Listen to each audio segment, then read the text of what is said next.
The missionaries came with a god of ink and paper, a god who lived in distant clouds and abstract words.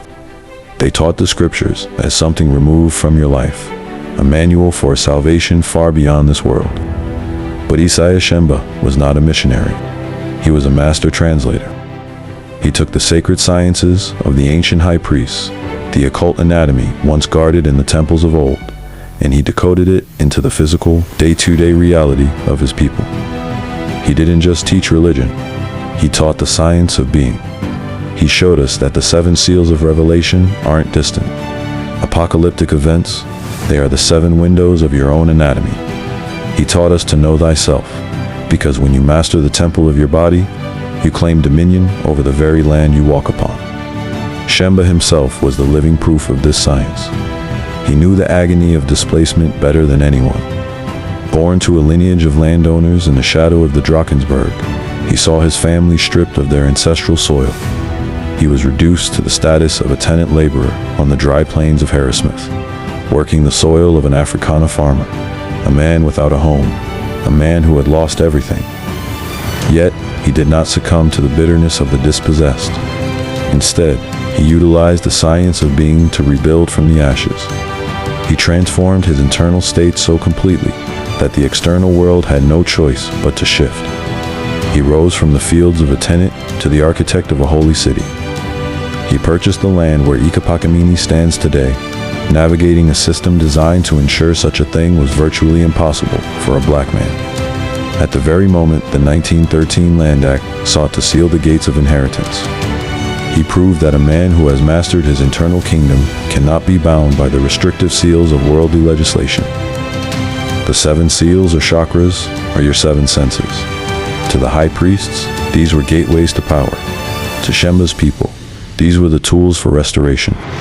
These 7 windows are the windows to your mansion, but our windows are dirty. They are clouded by the 7 deadly sins, the software glitches that dim our light. When your senses are sealed by sin, the signal from the 31st Meridian cannot reach you. This is why we struggle. To break the seals, we must navigate the body's internal highway. It begins at the root chakra, where we refine our sense of smell, our primal instinct, cleansing it of covetousness to honor our ancestral foundation.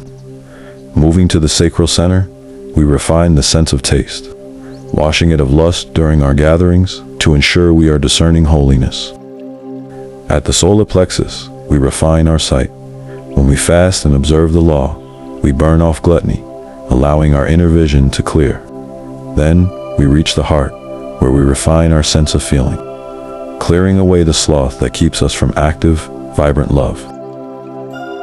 In the throat, we refine our hearing, silencing the anger that creates static against the sacred commandments. At the third eye, we awaken intuition, purging the envy that blinds us to the Sabbath's wisdom. Finally, we reach the crown, where we unlock telepathy, the pure broadcast of the Spirit. When we cast out pride, the 7th seal breaks, and we are finally open to the full light of God. This isn't just mysticism. It's the restoration of the senses of Horus, the ancient hardware that allowed our ancestors to walk as gods. We are called the Abinguni, a name born from Abingoni, those who live righteously. This righteousness is not a moral suggestion. It is a structural necessity. Throughout our collective memory, the reed remains the golden thread. From the Egyptian Sekadaru, the field of reeds, ruled by Osiris, to our own ancient story of the bed of reeds, from which humanity first emerged. When we speak of our leaders as kings of the reed, we are speaking of the sovereignty of the spine. The reed is the symbol of righteousness. It is the commitment to keeping the senses of Horus upright and perfectly aligned. To be a king of the reed is to be a master of the vertical current. When the reed is straight, the 7 seals break, and the Creator speaks through the biology. They say, the colonizers gave us the Bible and took the land. But Shembe revealed the deeper truth. We lost the land because we had lost the law. We lost the inner alignment. We stopped living according to the divine frequency of the 31st Meridian, and in doing so, we lost our divine protection. We must be very clear. Conquest is not stewardship. Those who take the land through greed and violence are not tuned to the frequency of the Creator. They are tuned to the frequency of the lower seals, the frequency of covetousness and pride. They may possess the land, but they can never inherit the land. True inheritance is not the act of taking. It is the act of becoming one with the Creator's intent. When you master your internal anatomy, you regain the spiritual sovereignty to steward the land. For the land itself is a living witness. It does not recognize the conqueror who exploits it, but it responds to the steward who resonates with its creator. Shembe proved that when you hold the law within you, no power on earth can permanently sever your bond to the earth beneath your feet. You are not waiting for a savior to restore your inheritance. You are the temple. When you pray, you are performing the maintenance on your own biological hardware. You are breaking the seals that keep you in the dark. Reclaim your senses. Reclaim your lineage. Reclaim your mansion. Master the self, and you command the land.